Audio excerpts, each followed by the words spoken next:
じゃあ今日はご来場いただきありがとうございました。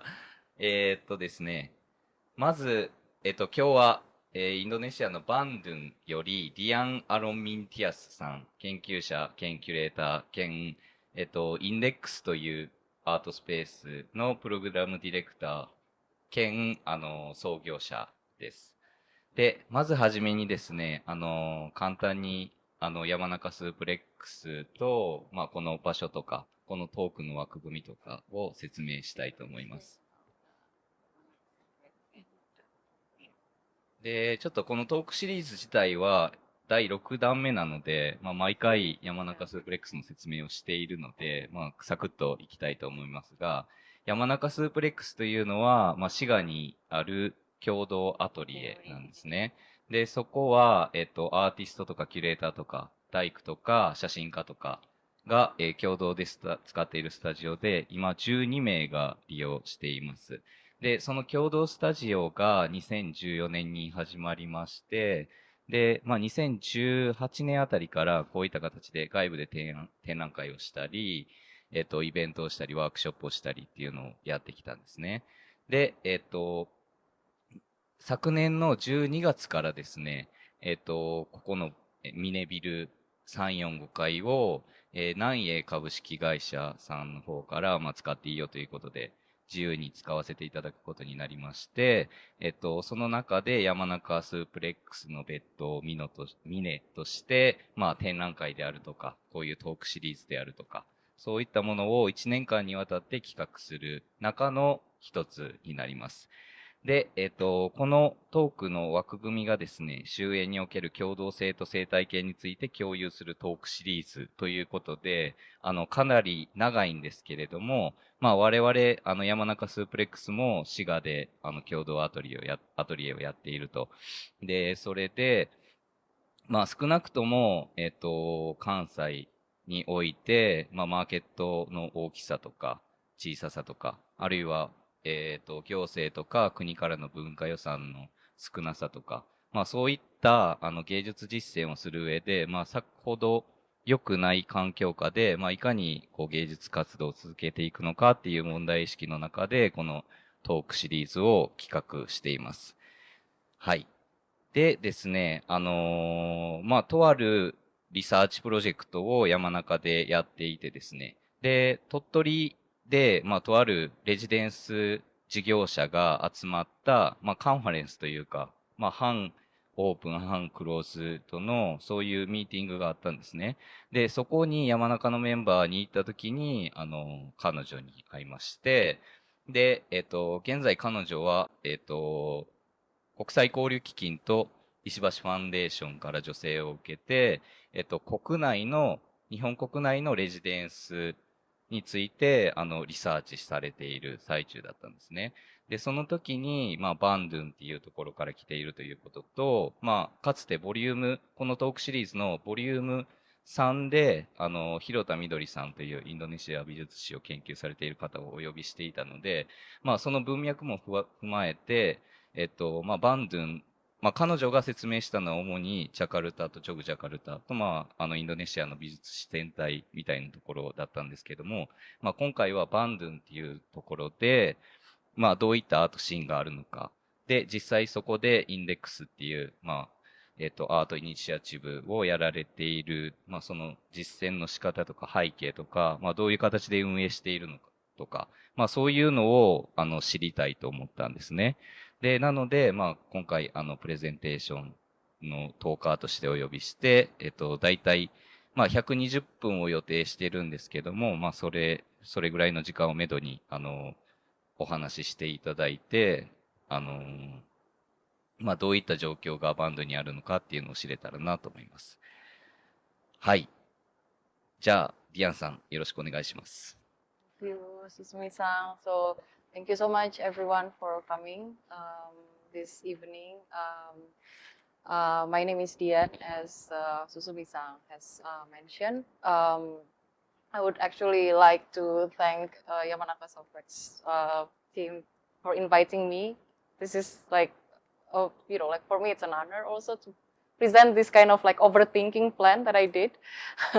And also, I'm in Japan also for the fellowship by the Japan Foundation and Ishibashi Foundation for Japanese research, Japanese art research on community development through artists in residence and cultural encounters. So I traveled several cities in Japan for 2 months, and I'm staying in Osaka for, this is my 3rd week already, but also traveling to Nagoya and met Suzuki-san there. And for today, I'm going to present some behind the scene of Indeks and Arts initiative that I co-founded 3 years ago. So we are on our 4th year now. And this presentation is actually very much inspired by our conversation in Totori about financing art initiatives. And also during my research, I found so many Sodan initiative, like consultation initiative in different cities. So for me, it's very, how can I say, very different compared to what we did in Bangladesh. はい。今日はお越しくださりありがとうございます。堤さんにご紹介いただきましたが、ディアンと申します。山中スープレックスの皆さんにも感謝したいと思います。このような、私が常により慎重に考えている計画についてお話しできる機会をいただきありがとうございます。今回私は国際交流基金と石橋財団からいただいたフェローシップで、日本でのアーティストインレジデンスを通したコミュニティの開発というようなところを調査するために2ヶ月ほど日本で調査をしています。で、いろいろな街に行きまして、名古屋にも大阪をはじめとし拠点としていろいろな場所に行きまして、名古屋にもこの前来てお会いすることができました。で、今日はインデックスについて今3年前から始めていまして、今自分たちの4年目に当たるんですけれども、その活動についてご紹介するというのと、堤さんと鳥取でさせていただいた会話の時に、そのアートイニシアチブというものがどのような財政状況を持っているのかということを、そういう話をしたことからつなげて、今回のトークでもそういったことをお話ししたいと思います。また日本のいろいろな街を訪れて、それぞれの行政の担当部署と相談をするという経験をして、そのようなことから得たインスピレーションももとにいろいろとお話ししていきたいと思います。あとちょっと付け足しておくと、まず出会ってなぜそういう経済的な話をしたのかですが、山中スープレックス自体はシェアスタジオなので、基本的には使用者の会費で成立してるんですね。それで家賃を払ったり、光熱費を払ったり、冬であれば灯油を買ったり、必要な消耗品を買うという、そういう共同体を、10年近くにわたって運営してきたんですね。で、例えばこういう外部で、社会に出て展覧会をするとか、このミネのイベントもそうですけど、やっぱり大体今配信してますね。で、後ろで撮影とかもしてるんですけど、その人員っていうのは基本的に山中スープレックスのメンバーが担っていて、実際彼らの労働っていうのを、いかに金銭的に保障するのかっていうのが、我々の問題だったんですね。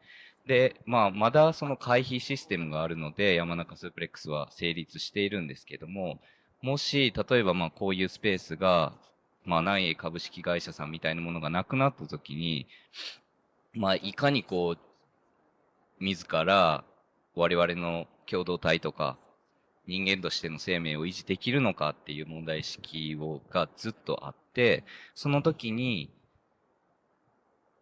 ふとディアンにあって、それで、インデックスが、我々が想像している範囲とは、本当に斜め上の運用の仕方で、運営されていたっていうのが衝撃で、お呼びしたっていうのがあります。はい。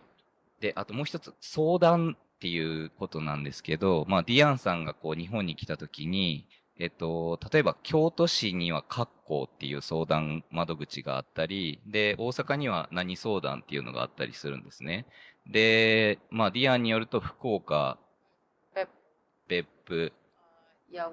東京で、そういういろんなところに文化事業者がこう相談できる窓口があるっていうのが、なんかこう、不思議っていうことで、まあ、その、変な状況、ディアンから見た、それもこのトークの背景になっています。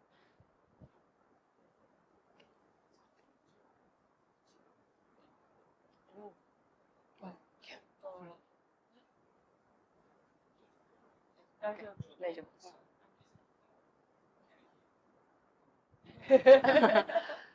Okay, all good. So yeah, よろしくお願いします。So I would like to start by explaining a little bit about my background.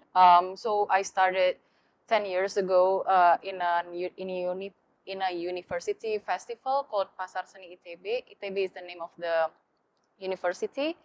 And Pasar Seni, it pretty much means Pasar is market, Seni is art. So art market university 2014. And it was a 5-year, like it happened every 5 years. And it was so big. And also, you know, it's like 1-day event. And it took 2 years. And then I started working for a commercial gallery in 2015. Another art fair, commercial gallery, different one, another art fair.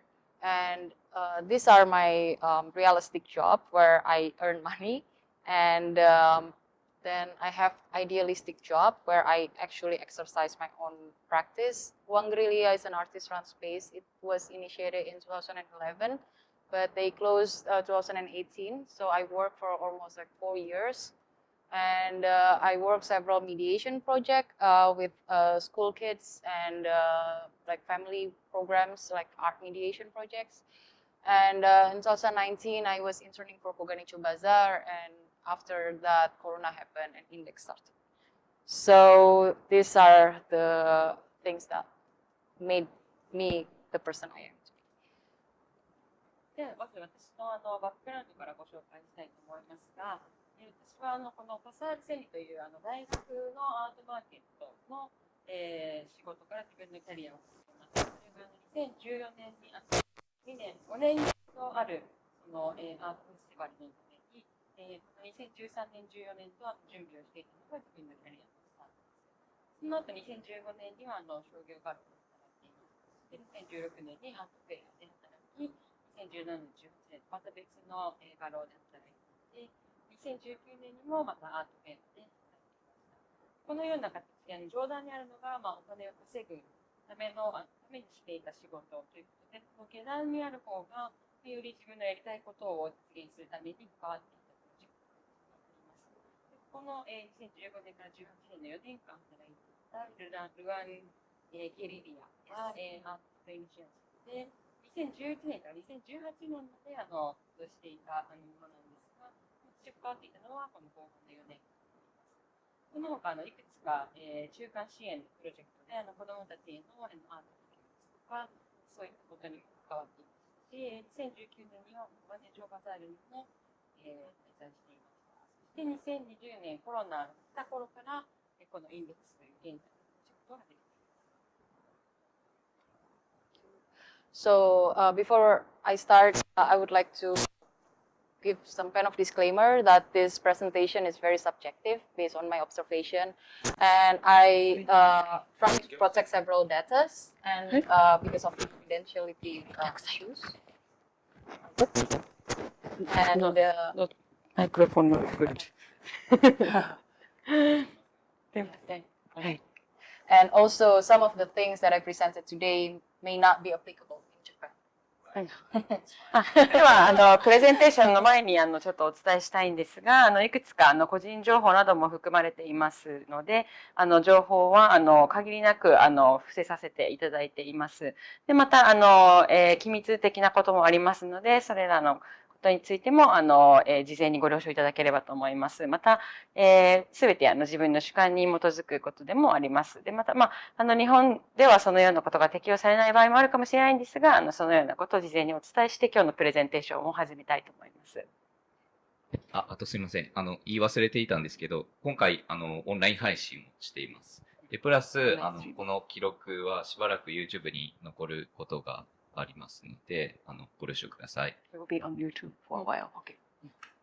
Yeah. All good. Thank you. So, maybe not many people know about Bandung, but Bandung is, I think, fourth biggest city in Indonesia. We have 2.6 million people living in one city.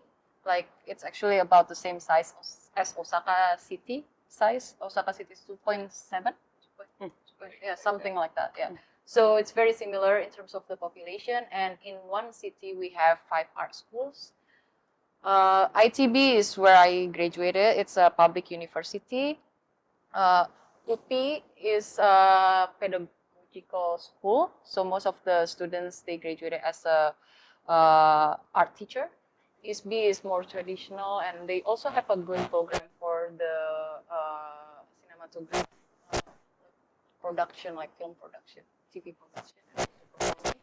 Telkom University is a private university, also private, and there's a new art program. It's not yet a study program, so just like a focus, like a small focus at this private university called. And Bandung is also one of the UNESCO creative cities for design, which actually affected how industries work in Bandung. So many designer store, many music scene, like I heard in the beginning of 2000, there's the Osaka Zero Zeta. Yeah, Zero Zeta, yeah. Yeah, so it's pretty similar actually, like in the beginning of the 2000s, we have like a growing art scene, music scene in Bandung. And so, but not art, mostly like music, design, fashion. And so with this many art schools, the kind of job opportunities that are available in Bandung City are usually working for another artist studios and design studios. They completely go out of the art practice and just working on design projects. Sometimes they do work for galleries, and most of them work as lecturers and teachers. And but the thing that is different compared to Japan is that we don't have many events like biennials or festivals. So there is no absorption for workforce. And so in terms of art initiatives, we have we don't have like a museum, but we have like an established art space that was once it was how to say, it was owned by a senior artist, sculptor, and it was very big in the 1980s, very close to the government at that time. So he got like a lot of projects from the government during the New Order in Indonesia. And so after the New Order ended in 1998, he started the art space. And 1998. 1998. 9199. 1998. So there's like one kind of like, some people would consider that as a museum, but it's actually just an art space. Also several artist-run initiatives, and also university galleries. So that kind of initiatives that are existing. And there are some collectives also with no exhibition space. Just collectives, and they usually gather at like one shared house, like a studio, maybe like in a lot of shared studios. So and later I will show 2 initiatives that happened in 2017. It's Indeks and ではまずバンドゥンについて少し簡単にご紹介できればと思うんですが、インドネシアの中で3番目か4番目に大きい都市で、人口が260万人ほどで、人口のサイズとしては大阪市と同じぐらいの大きさになります。で、5つのアートスクールがありまして、バンドン工科大学、インドネシア教育大学、文化芸術、教育機関で、テレコム大、これらの3つが公立の教育機関。そしてテレコム大学、マラナタ大学という、私立の大学があり、今、新しく作られているパラヒャンガン大学という、これも私立の大学があり、これらの大学があります。で、ユネスコのクリエイティブシティに登録されているので、比較的デザインなどに力を入れているような産業形態になっていて、街中にはデザイナーストアですとか、活発な音楽シーンなども見られると言えると思います。で、大阪ゼロ世代というのをお聞きしたんですが、それらと同じ時期ぐらいに、バンドンでも、音楽シーンの隆盛というのがありまして、2020年代初頭ぐらいから、2000年代 ?to early 2000? or music scene? 2000年代ぐらいから、音楽の、シーンが活発になってきているというような形で、大阪にも似ているのではないかなというふうに思っています。ただ、こうしてアートの大学が、5つほどあるのですが、多くの、なので、就業機会にも恵まれていて、多くのアートイニシアチブもあるのですが、卒業生の就職先としては、デザインの分野だったり、ギャラリーに就職するような人が、多くて、音楽やデザインやファッションというところが、より、就職先としては、産業の大きさとしては多いので、アートが必ずしも多いかどうかというのは、難しいところではあるんですが、また日本との違いとしては、フェスティバルや、ビエンナーレ、トリエンナーレといったものは、あんまり多くないというように、な都市になっています。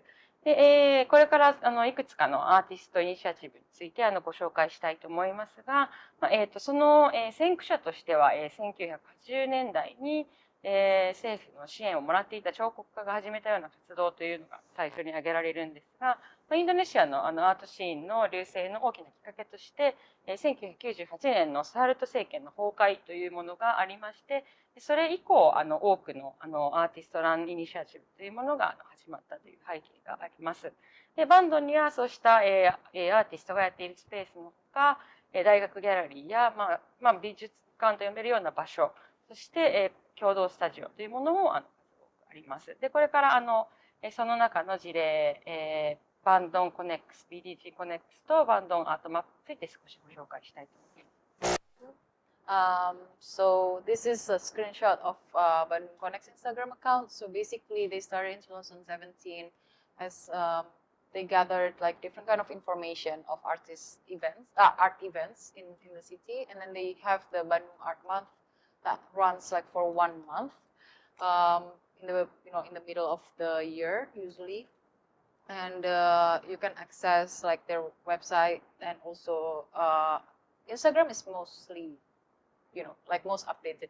So better Instagram, but through this portal you can actually find out about different kind of events that are happening in Bandung at that time. And it's pretty updated, because we have like a WhatsApp group that everyone just like dumps different kind of poster, and then there's an admin that kind of like make this kind of layout, just put this and then just upload. So はい。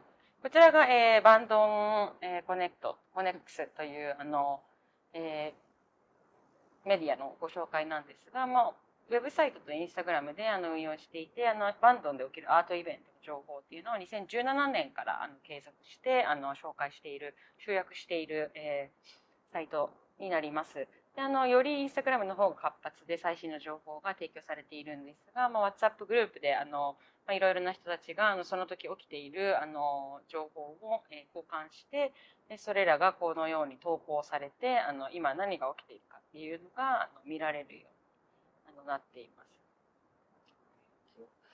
So this is an example of an art map. It's actually a printed map distributed in different places. And here on the left, right side from your from the audience.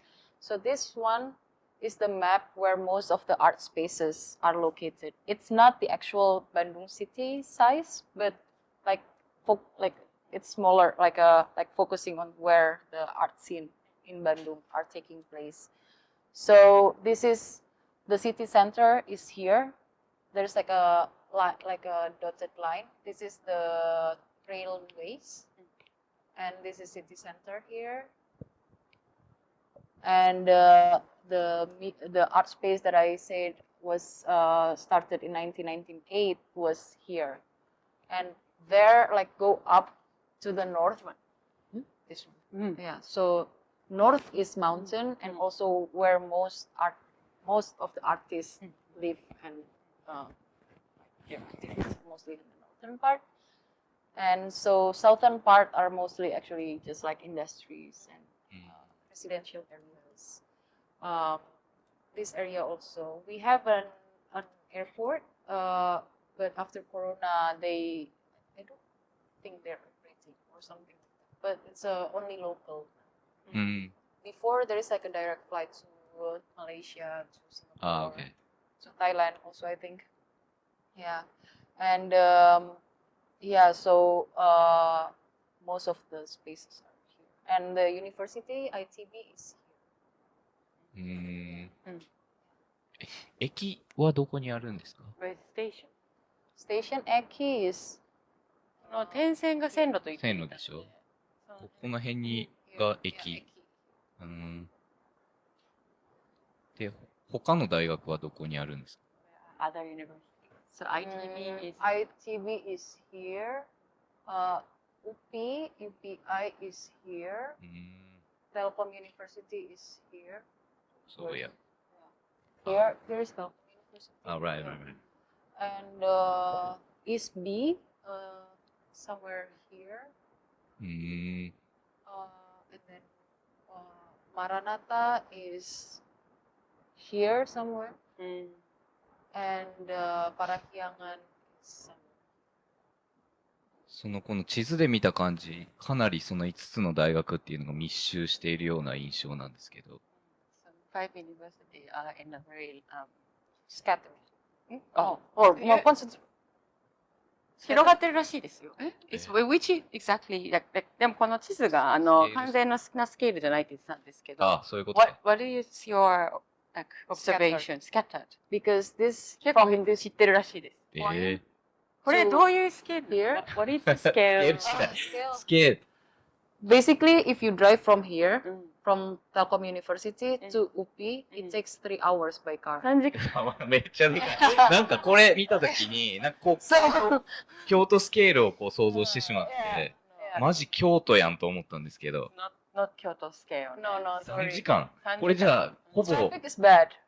あと渋滞もあります。なるほど。それはちょっとわかんないですけど、実際この、どう想像したらいいんやろ。3時間かかるとして、これ近畿、関西マップぐらいにはなるんです。3 prefectures or 4 prefectures in Japan? Maybe no. Because also like the streets are very narrow. Also like a lot of cars. It's just like Means worse? Means worse In traffic. terms of traveling. Yeah, traffic is very Yeah. もう渋滞がひどいので。どう想像、渋滞ひどHow くて we 3時 can 間。 apply in the map in Japan? Like what do you think? Like For when example, you like travel from Kyoto to Osaka. No. It's not that far.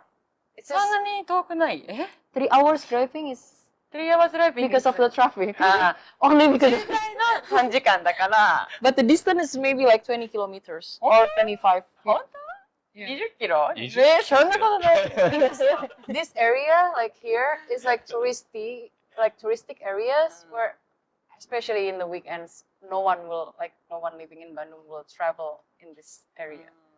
Because of too crowded. yes, and everyone is driving cars because we don't have, good public transportation. So no trains like subway.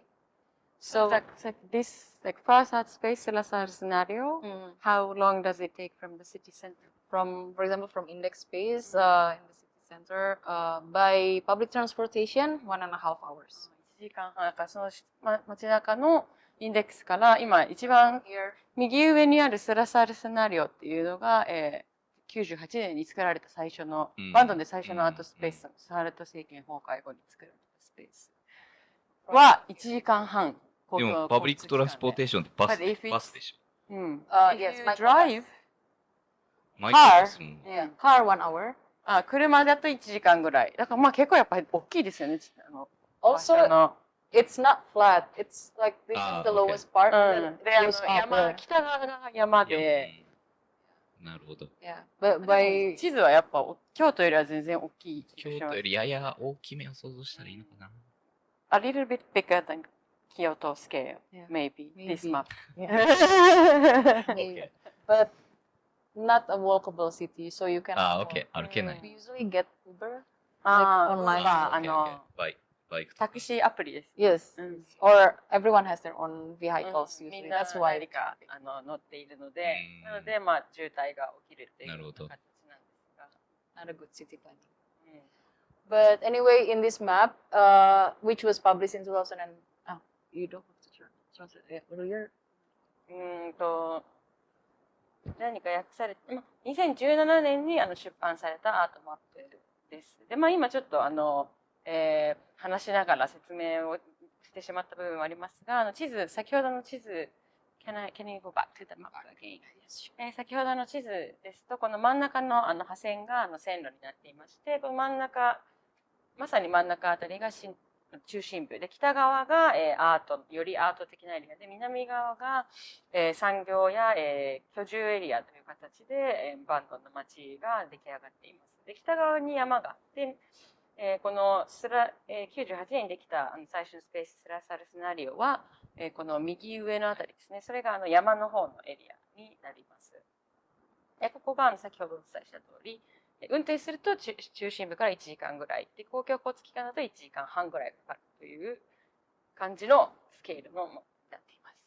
はい、So in this art map, they listed galleries and art spaces, artist studios, food and drinks, restaurants, bar, also like tourist attraction, I think, if I'm not mistaken, on the other side. But I want to emphasize on the galleries and art spaces. In 2017, they listed 28 spaces, 28 spaces, which now probably only 1, 2, 3, 4, 5, 6, 7, 8, 9, 10,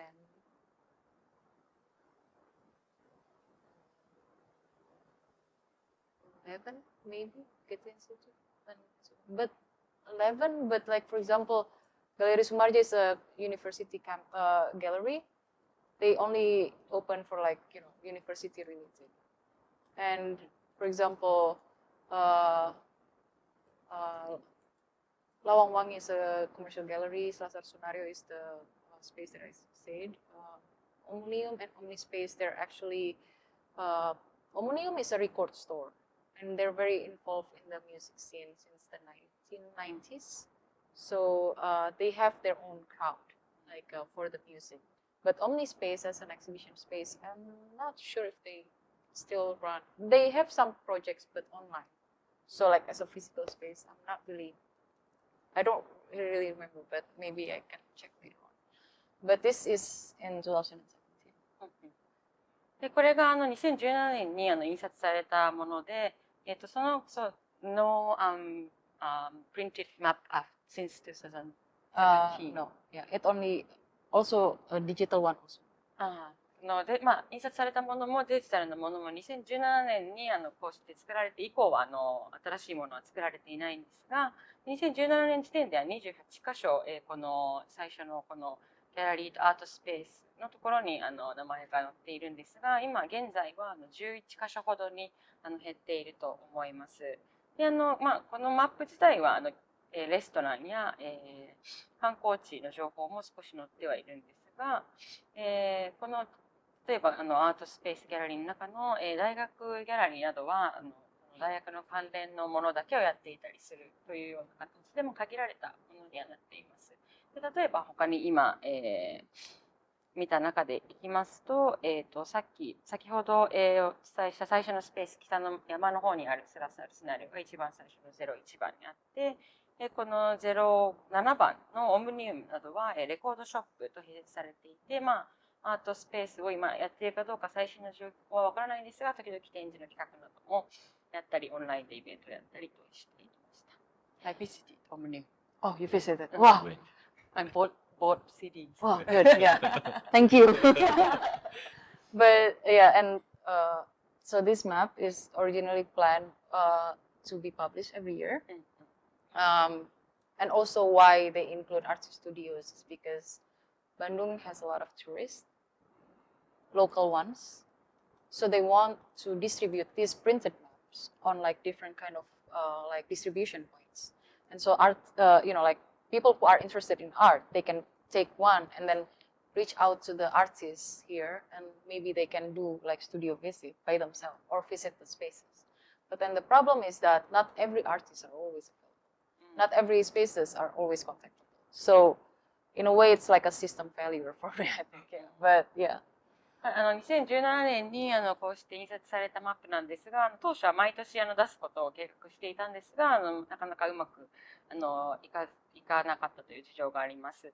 で、この、マップの中にはギャラリーアートスペースに加えてアーティストのスタジオも掲載されているんですが、というのもバンドンというのはインドネシアの国内でも観光客が多い街になっていまして、そうして外から来る人がスタジオビジットなどができるようにこういうような情報を集めたマップにしていたんですが、問題としてはいつでもそのコンタクトができるわけじゃない、いつでもそこにアーティストがいるわけではなかったり、ギャラリーもいつもこの連絡先から連絡がつくというわけでなかったりするので、なかなかうまくいかなかったという事情があります。So why I chose 2017 is because of these numbers. So this is my personal research on residents, like how many residencies conducted in Bandung from 2011 to 2022.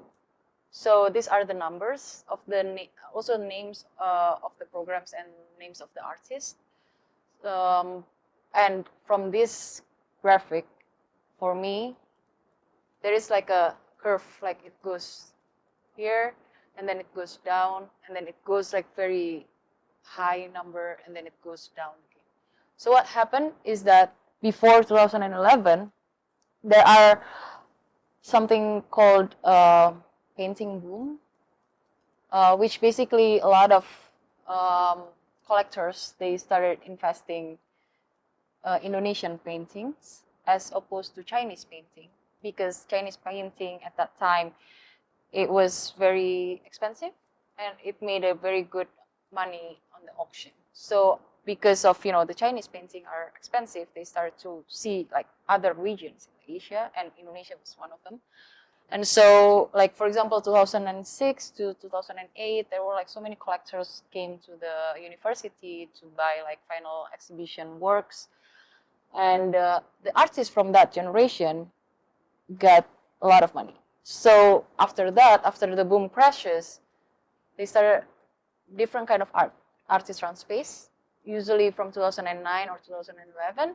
And then slowly they started to, started to make programs, and more artists at that time come. And then here, 2013, there are a few artists from abroad, but 2014, it gets slow again because of the university festival. A lot of people are actually participating in that university festival, so not many people are, doing residencies because the festival is already taking so much. So after that, 2015, more artists coming, 16 also. And here, why is it so many? It's because we can see on a different my board, but for example, there are funding from foreign cultural centers like British Council, Goethe Institute, and also some funding from the Australian university, and the artists were hosted in Bandung. So this funding scheme actually contributed to the local art scene, because people who are active in the art scene at that time in this year, they got exposed to different kind of residencies and also artists coming. And so for me, it's very difficult to see something only by one phenomenon. But for me, things doesn't, come out of the blue. Like they always, there's always something, like another reason why it happened. Like for example, the boom, the funding from the foreign cultural centers, and also in the beginning of the 2000s, there are so many structural fundings. For example, one grant can be used for 5 years. So generation in the beginning of the 2000, they got that kind of funding, which for us come from this generation, we don't have. We only know project-based funding. Sorry, it's not. では、ちょっとここで個人的な、にまとめていたこのバンドに来た、レジデンスのアーティストの、このリストから、どういう動きがあったのかというのを少しご紹介できればと思うんですが、先ほど、今この時系列で並んでいるマップというのが名前来たアーティストの名前と、プロジェクト名だったり場所の名前が入っています。でこの2011年から始まっているというのは So about the collectors, is it international collectors? I'm not really sure, but I assume so. この2011年から始めているんですが、というのも、この2008年、2009年頃に、2011年にインドネシアのペインティングブームというのが2011年より前にあったんですが、というのもそれのきっかけになったのが、中国のペインティングは価格が高騰し始めたので、そこで他の地域、アジアの他の地域のペインティングに目を向け始めた、おそらく国際的なコレクターのグループがインドネシアに購入に来たというのがこの2011年より前の段階でありました2008年、2009年あたりの卒業制作展などでコレクターがその若いアーティストの作品を買い始めたというのがあり、その世代のアーティストがお金を持つようになって、2011年頃からアーティストランプログラムなどがいろいろと始まったというのがこの背景にあります。なのでこの年表は2011年から始まっているんですが、この数の変動を見ていただくと、この波という動きの波というのが分かっていただけると思うんですが、例えば2013年には名前が多いのですが、2014年に減っているのは先ほど最初にご紹介したパサールセニという大学芸術祭が5年に一度の大学のフェスティバルがあったために街中での他の活動が減ったというような背景もあります。そしてなぜこの2017年にこのように数が多いのかというと、この年に外国文化機関からの財政的な支援というものもたくさんありました。例えばゲーテインスティテュートやブリティッシュカウンシルやオーストラリアのファンディングなど、そうした財政支援があって、バンドンにアーティストがやってくることもあり、またバンドンのアーティストが他のレジデンスに行けるようになったりもしました。なので、こうして数の変動というものを見てみると、何か突発的に起こるということはなくて、いつも何か背景があって起こっているということだと思うので、私としてはそうした何か、物事の変化があったときに一つの現象だけで分析するというのではなく、他の背景というものを見るようにしています。例えばそのブームがあったりですとか、外国文化機関の、財政支援ですとか、例えば2000年代には中長期の支援があってアーティストが多く活動を始めるということがあるんですが、今この2010年代以降というのはそうした公的な支援がないので、私たちはそういう支援がない時代にプロジェクトを始めたというような背景があります。なんかちなみにその相対化するために我々国内の状況を言うと、おそらく多分日本も2006年前後ペインターの人たちは多分海外から購入されていたっていう、状況は似ていると思います。Maybe it's similar example here in Japan in 2006, many international collectors came to buy Japanese paintings.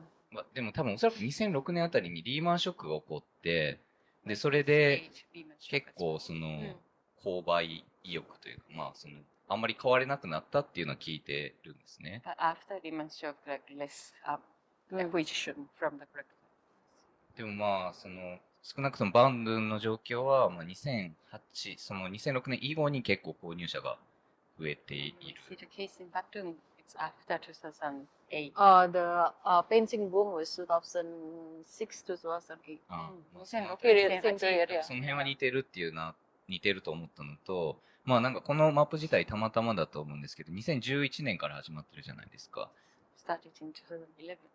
This research, because for this, なんか我々にとっても2011年っていうのは非常に区切りがあるまあ悪い区切りなんですけど、まあすごい大きな地震が来たんですね、東北に。We see the case in Japan. It was a big earthquake in Ah. northern part of Japan in Yeah, 2011. yeah, So this year is also like kind of mark what you asked Yeah. as well.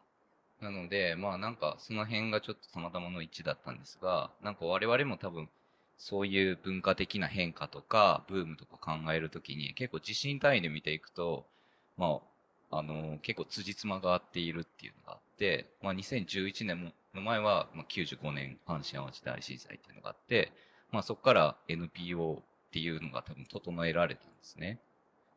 で、そこからまあ中間支援団体みたいなのが結構生まれて、まあアートにもそういう NPO ができたんですよ。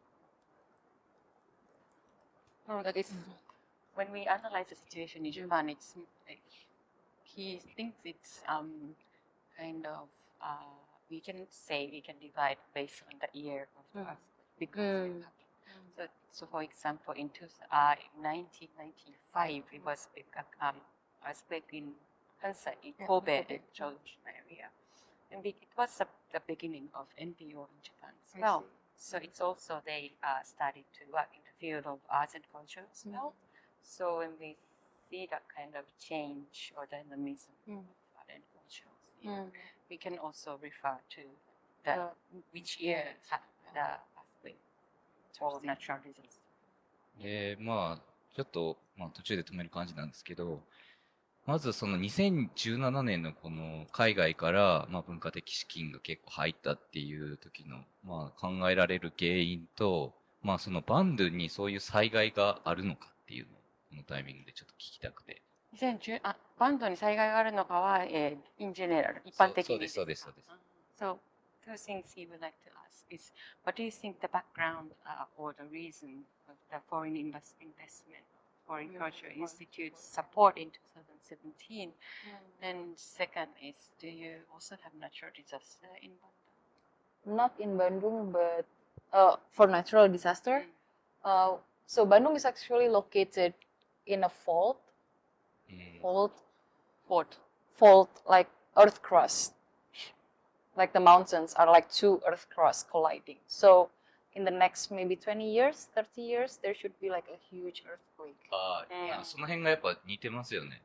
インドネシアは地震大国ね、地震大国ですよね。So earthquake happened in Indonesia. But the difference is that in Bandung, because it's located in the center of the island, it's like the Turkish earthquake in the few months ago. Yeah, so it's not like from the sea. So it's not very much not like a tsunami kind of natural disaster because we don't have like a seashore. It doesn't come with sea related disaster. Only バンドンはそのジャワ島の真ん中にあるので、海岸からは離れているので、そうした津波のような災害、トルコのケースと似たような形で、陸地での地震の被害っていうものになるだろうとは思うんですが、そこがちょっと海岸に面した町との被害の種類の違いかなとは思います。ね、スマトラとかね。Sumatra, big affection from the sea. Yeah, but about the art scene, I don't know why a lot of foreign support coming to Bandung at that time, but between this year to 2018, actually 15 to 18, there are so many art spaces also. I think it's in this laptop. I can show you like different art spaces. We had another archive. なんかただ一つ考えられるのは多分、国際交流基金も結構予算入れたと思うんですね。で、サンシャワーいつでしたっけ2017ね、だから、いわゆる対中国対策として、日本だけに限らず、いろんな国が多分、文化外交として、多分、東、東南アジアになんかこうお金を入れたのかなっていう印象なんですよ。Tsutsumi-san, guess when Sun Shower Show in Tokyo happened was also in 2017. So when we see that kind of situation, maybe Western or Japan's cultural diplomacy or public diplomacy policy is responding to something happening in China at that time. So yeah, in Japan, same. 2013, there was an Huge. Japan ASEAN something like cultural something declaration. That's why Japanese government starting to invest in Southeast Asia in terms of cultural activities. But then maybe West, Sumi-san guess. But for something same example, happened. in 2017, there are two major biennials in Indonesia, one in Jakarta and one in Jogja. So every odd year, so like 17, 15, it's the biennial year. So 15 was when Wakupa and Good School started to use Gudang Sarina ecosystem. It's like a big warehouse. They started the biennial there. And then also 2017, this one, when they had the biennial in the warehouse, it was like the first event there. So it was pretty pro for me, I think. Like, you know, not very, still warehouse looking. But this one, they already have like a bit more activities between this year. So this one is more presentable. And also a lot of people came. I remember the opening was like very crowded. まあ、そのもう一つ考えられることとして2017年というのはジャカルタと、ジョグジャカルタでビエンナーレがあった年でして、なので、まあ、2年ごとにそのような活性化というのは見られると思うんですが、2015年にというのがそのジャカルタビエンナーレで最初の年で、ルワンルパがグダンサリナという大きな倉庫でジャカルタビエンナーレを始めた最初の年というのが2015年で、その最初のエディションはあまり大きなものではなく、見た目もまだ倉庫というような形だったんですが、その2016年にいろいろな活動を挟んで、2017年にはより大きなフェスティバルになっていて、たくさんの人が国外からも来ていて、大きなオープニングだったということを覚えているので、まあ、そうしたインドネシア国内の状況というのも少し影響しているかなというふうには思います。Okay, so next slide is my case study, Indeks. So Indeks, it actually initiated as an archiving platform, it's crowdsourced one, because at that time, in 2019, I was still in Yokohama, and my colleague, we both shared a similar interest and concern regarding archive, especially when it's a born digital archives, which means they do not have physicalities because only PDFs, only JPEGs. And so our interest at that time grew into digital reformatting of the archives, including scanning and digitizing the medium. Also considering the technological advancement, like for example, scanner before it was like very low quality, but then now the scanner we use, we can even see like the dots of the catalog. So for us, it's very like very true kind of when it's digitally adapted. And so why we call it crowdsourced, it's because most of the art practitioners in Bandung are artists, and artists, they do go to exhibitions, but then when they took, like, for example, the catalogs, the flyers, they only kept the one that is their own exhibitions. So we reached out to our artist friends. Do you guys have any archives that are, lying around collecting dust? And they do send us. We have over 2,000 collections now and a lot more in digital version. And actually, Indeks started only like 3 years ago. And it's very much tied to local art context and the situation, because in Bandung, at that time, there was no like independent library or archive initiative for artist practice. There is one, a huge one in Jogja. It's called Indonesian Visual Art Archive. I don't know if you've been there. Indonesian Visual Art Archive. Visual Art Archive, yeah. Yeah. But then it's also, how to say, so it's very big, and do collect some books, but I don't know how they acquired the books. But in Bandung, we do not really have something like that. And our practice is very much affected by the pandemic, but in a positive way. Not an, yeah, because a lot of people are like, we're affected by the pandemic, but for us, yeah. Why is it positive? It's because we do not have to spend much money on traveling. We already have our own networks at that time in 2020. So through Zoom, we can have like different kind of online activations. And also before the Zoom fatigue in 2021, everyone was like so sick of Zoom and, you know, yeah.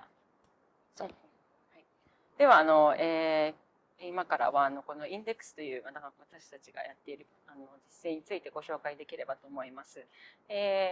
放送を始めたのが2019年で、実際に活動を始めたのが2020年なのですが、その2019年私横浜にいたのですが、当時一緒に始めた同僚と似た懸念を持っていました。それが例えばデジタルだけで作られる、実際に物が作られないようなアートの作品というのをどのようにアーカイブしていけばいいのかということについて懸念を持っていました。というのもそうしたものはPDF やJPEG といったものだけで保存されるようなものだったので、そうしたものがなくならないようにデジタルのその形式を揃えたり、デジタルになっていないものをデジタル化したり、そうしたことを始めようというようなのが始まりです。そしてもう一つには技術の進歩というものももちろんありまして、スキャナーの精度が上がったことといったこともこのような活動を始めていこうと思ったきっかけになっています。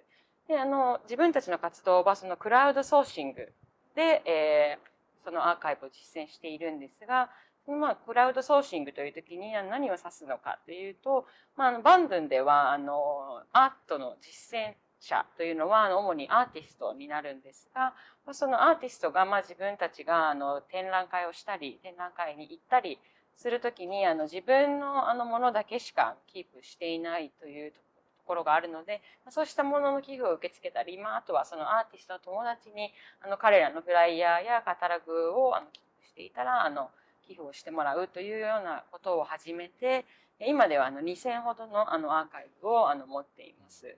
でデジタルでいうともっと量があります。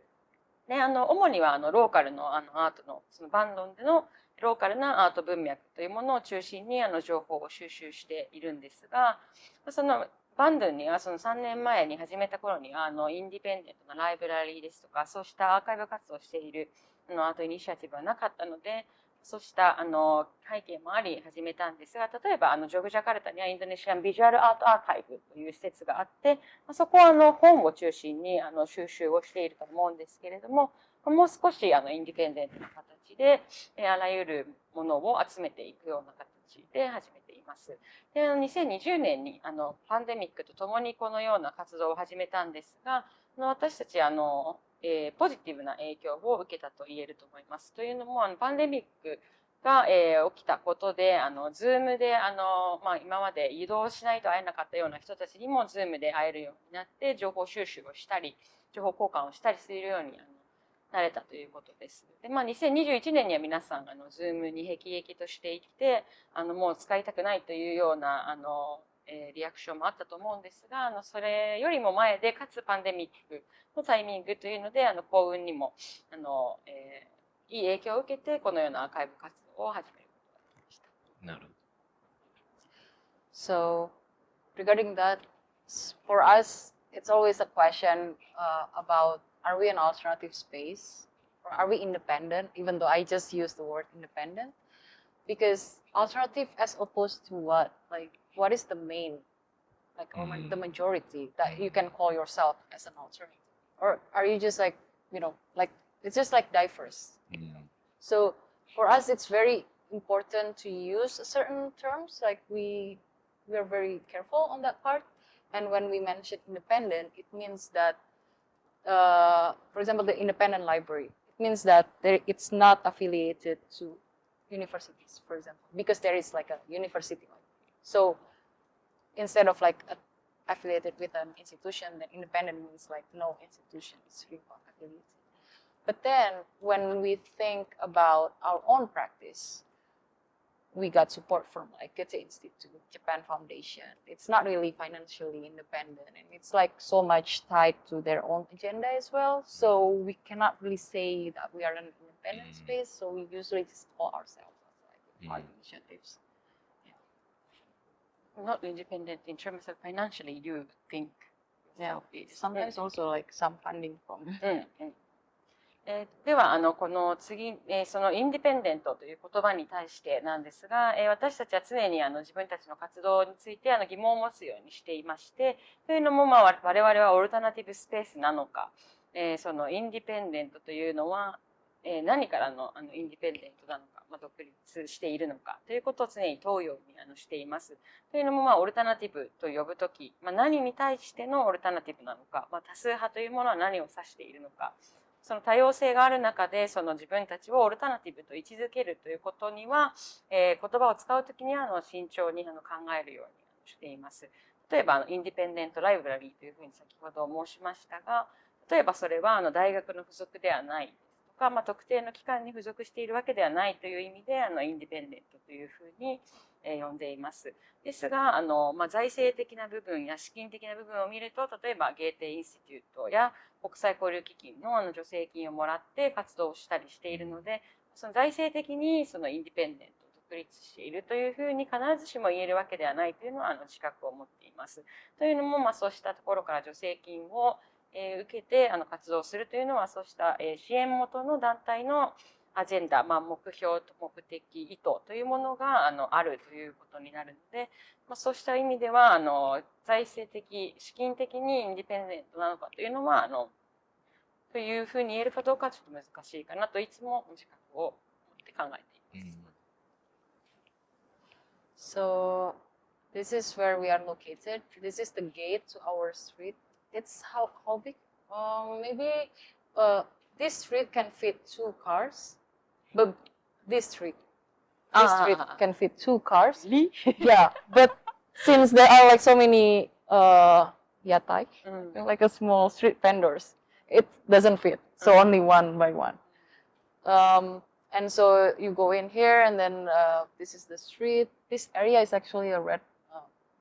It's a hotel area, but lodging area. Lodging, accommodation. But lodging, yeah, hotels. But many of the guests are either tourists, not knowing that this is a kind of like a place for adult entertainment. Yeah. So how it works, and this is our space, the white, this one. Yes. Yeah. そう、これがインデックスがある場所の写真なんですが、通りとしては2台の車が通れるぐらいの広さの通り、実は。ですが、屋台が出ているので、なかなか1台ずつしか通れないようなところで、右下の写真の白い壁のところが、インデックスのスペースです。エリアとしては、ホテルが多くあるエリアで、婉曲的な表現をすると、大人の楽しみのためのエリアというようなゾーンです。But so there are 2 red light districts area in Bandung. One is where you can visibly, like the area, you can see the sex workers there. But here, sex workers are not here. Like they're not not lining on the street or like in the hotel or something like that. But they usually wait for the customers in the main street. So if you go to the main street, not too far from this area, they will be like, hanging around there. They will like call you like Susumi-san, like, something like that. So, and then when you ask her like, oh, how much, and then negotiate, she will take you to one of this these area. Yeah. Okay. もう、はっきりと申し上げますが、バンドンに赤線地帯というのは2カ所ありまして、ここは常にそうした生産業に従事している人たちがいる場所ではないんですが、まあ、大抵は大通りでお客さんをこう、獲得して、こうしたエリアのホテルにやってくる。交渉してやってくるというような形の、実際にいるエリアではない方の場所にこのインデックスがあります。Oh, sorry. ちょっと、ここが入り口ってことですか？ This entrance, the black one. Mm. This one. Yeah. So it's actually a hotel これは next. 違うああ、れですそうそうね。。こインデックスはこの手前なんです。なるほど。白い方。この、The white wall is index. Yes. So white wall to here is Index, and the black gate here is actually it used to be a hotel. Also love hotels like that kind of but it was it closed down in 2020 because of femicide case. Sex worker got killed by the clients. So yeah. はい。で、この隣のビルは、前はホテルだったんですが、2020年、ラブホテルだったんですが、2020年に閉鎖されたんですが、その理由としては、その2020年に、セックスワーカーが殺害される、男性によって殺害されるという事件があったので、そこは閉じて、いますが、隣にあるのがインデックスです。なるほど。So that's where we are located. So anyway, we have this kind of scalable expansion. We kind of like put scales on how we operate, and this one is in terms of programming. So in the beginning of our year, like a few months before we actually started, we thought of, okay, we have the pandemic, we cannot change it, and so how do we navigate our practice? And the first year, we focused on introducing what our Index is, and also try to get as much as exposure as we could, because again, pandemic, online programming, it was like very, how to say, everyone was doing it, but then at the same time, I remember, it was like they also called like Instagram takeover as an online residency or stuff like that. So a lot of people are still figuring out on the first year of the pandemic, and we kind of like used that kind of opportunity to do these two goals. And then on the second year, we thought, everyone was so tired of Zoom and online programming. It's getting too much and getting out of hand. So we thought, maybe we should step up the game, and also we try to focus on the artistic vision that we have instead of only just the archive. So we started have, like more exhibition-oriented projects on the second year. And also, I remember, I don't know how it was in Japan, but in Indonesia, there was the Delta variant, the Corona Delta variant. It was like so bad. And at that time, the physical restrictions, it was very limited. So we thought, having this kind of localities, what kind of, strategy that we can use to optimize the space. So we started having more community-based projects here, instead of just archive or text-based projects. And in terms of like making networks, we focus on building, like thinking of the growth. Like for example, we started like a small local practitioners like Bandung, artists, curators. Then we started to aim bigger, like more like Java Island, Jakarta, Jogja, and then more national.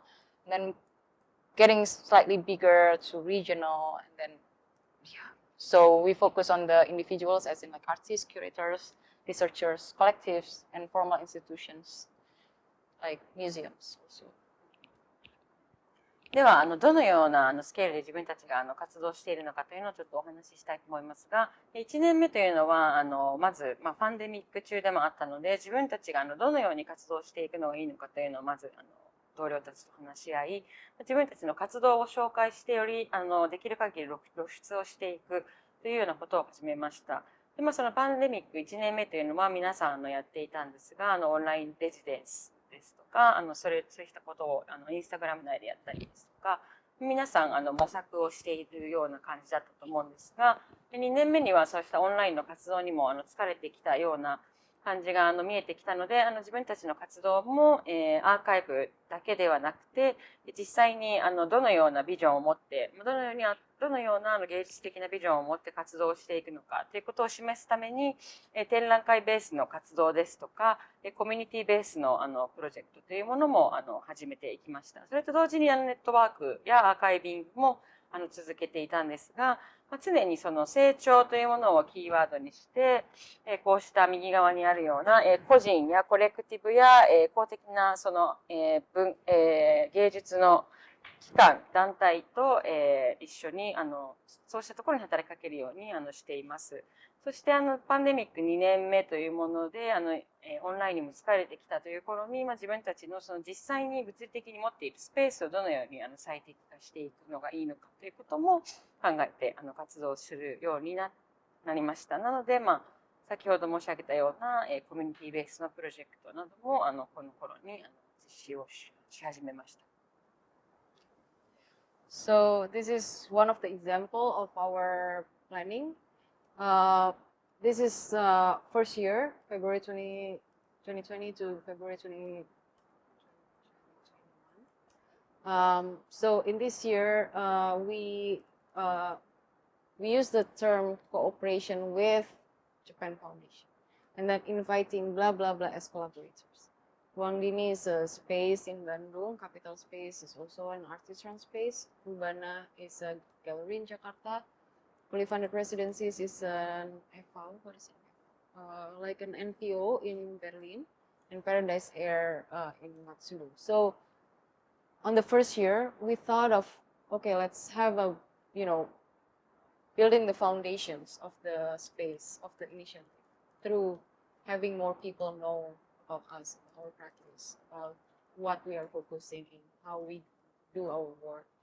And so also, that's also the crucial year of our practice, because during the pandemic, it's very easy to invite people, like, let's join this Zoom meeting, and then they don't have to go anywhere. They don't have to dress up. They can turn off their camera as long as they're there. But then also, this is an exercise for us at that time of what kind of topics that we should talk about in this kind of sensitive time. And so after the first year, the second year came, and we started having cooperation with British Council, Still Japan Foundation, Goethe Institute, and then there's another one classification of our scale is invited as collaborators by. So Museum Achan is one of the big contemporary art museum in Jakarta, and we were collaborating with them as a co-curator for a project. And so also going back to our roots as an archive platform, at first it was like, okay, let's just work on the current archives. Second year, we started to acquire more archives from people. And these are the names of the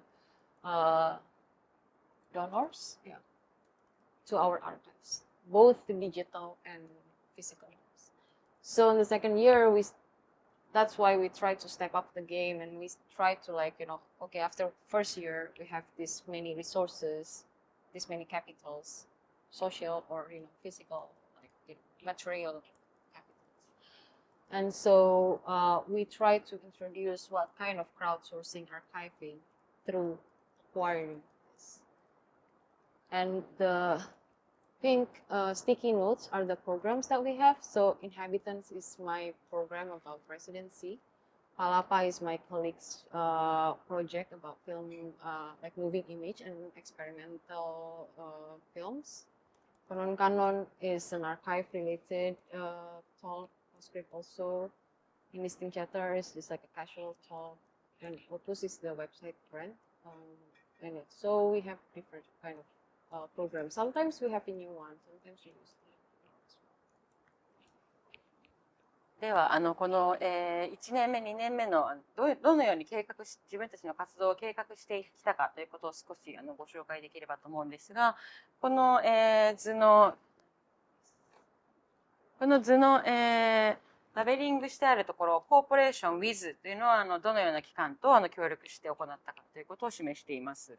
その次の、インバイティングどこどこ as コラボレーターというところは、どのようなところを、コラボレーターとして、招いて一緒に活動したかということを示しています。でこの他のラベリングとして、この重要なものが invited as collaborators なので、誰に招かれたかということは、この緑色のラベルで示しているんですが、1年目のパートナーとしては、国際交流基金。そして、一緒にコラボレーションした機関としては、こうした、バンドゥのアーティストコレクティブ、ルアンディニがキャピタルスペース。そして、ジャカルタのアーティストイニシアチブ、このルバナアンダーグラウンドハブで、ベルリンの NPO-FFR、そして日本のパラダイスエアといったところとコラボレーションをしました。そして2年目はその、アーカイブプラットフォームとして、どのような活動をさらに獲得していくのか、もっとアーカイブを増やしていくという目的で、この下のアーカイブフロムっていうところは、この赤いラベルですね。赤いラベルは、そのアーカイブを、寄付してくれた方々というのを示しています。そして、その先ほど、2年目にはゲームのステージに上がったというふうにお伝えしましたが、自分たちのそもそもの、もともと持っていたアーカイブをさらに増やすことと、それを資本として、この2年目のプロジェクトとしてミュージアムマッチャン、その、ジャカルタにある、インドネシア近代現代美術館。Museum of Modern and Contemporary Art. Art。なんか現代美術館にキュレーターとして招かれてプロジェクトを実施したりという形で活動を広げていっています。この右側のこの付箋にはそれぞれやっているプロジェクトの目標が青い方は目的ですね。で、ピンクの方はどのようなプログラムを実施しているのかということが書かれています。なので、1年目にはベース作りをすることや、様々なパートナーを招くことを目的として、プログラムを実施しました。このピンクのところにあるプログラムは、例えば1番はレジデンス、で2番パラパは映像実験映画のプログラム、そして3番目のコノンカノンは、コノンカノンにアーカイブ。アーカイブに関係する、プロジェクト。そして、ポスクリプト。後でレビューを書いたり、ものを書いたりするようなもの。そして5番目はカジュアルな、おしゃべりだったりというような形で、様々なプログラムを実施しています。というようなこのマッピングです。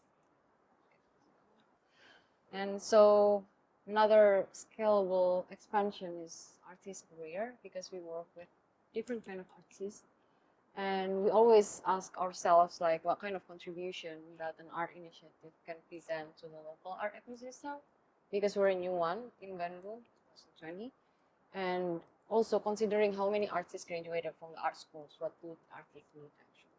Because like for example, many of the Bandung based artists, they never had any residency, because most of them are, how can I say, the artists, they are usually represented by commercial galleries, so they have this kind of chain of production. And what can we give as an art initiative that was born as an archive? And so after working with several artists at the same time, and like in one project or different projects, what kind of post activities that we can still foster with artists after the project ends. So we kind of have this kind of incubational approach, which I will explain later. では次に2点目の視点として、どのような拡大継続、見てわかるような拡張というのがどのようなものであったかということで、アーティストのキャリアという観点の活動についてご紹介できればと思いますが、常にその自分たちの活動というのはこのローカル地域のアートの生態系エコシステムに対してどのように貢献できるかということを念頭に置いているんですが、というのもバンドンは美術大学が数多くあって卒業生もたくさんいるのですが、そうした人たちアーティスト、実践をしている人たちが何を求めているのか自分たちアートイニシアチブとして何ができるのかということを常に考えています。その多くいる美術大学、芸術大学の卒業生の多くが、例えばレジデンスに行ったことがなかったりというようなこともあるので、そうした背景をもとに考えています。そのギャラリーで常に作品を作るということを中心にしているので、外のレジデンスに行ったことがないアーティストが多いんですけれども、なのでそうした、アーティストと一緒に活動をして、その活動の後どのような関係性を維持していくべきなのかというようなことを考えて自分たちの活動に反映しています。なので今インキュベーショナルアプローチ、立ち上げ支援的なそのアプローチというものをやっているんですが、それについてはこれからご説明したいと思います。So, what is incubation? For us, we work with the same artists for several times. For example, why I put this, because this one is complete, like the green one is already up there. So this artist, we started working with her through her artistic exploration happened in Bandung in 2020, before Corona. So at that time, we just support her because we like her practice and her exploration at that time resonates with my own interests with the public space projects, like public conservation projects.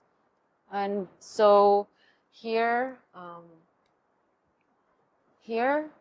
we invited her for Opus. Opus is a project, not a project, it's actually not subsidy, it's not a fellowship, but basically we have an production support for artists to build their own website as a portfolio, because many of the artists, they don't have portfolio, like a presentable portfolio.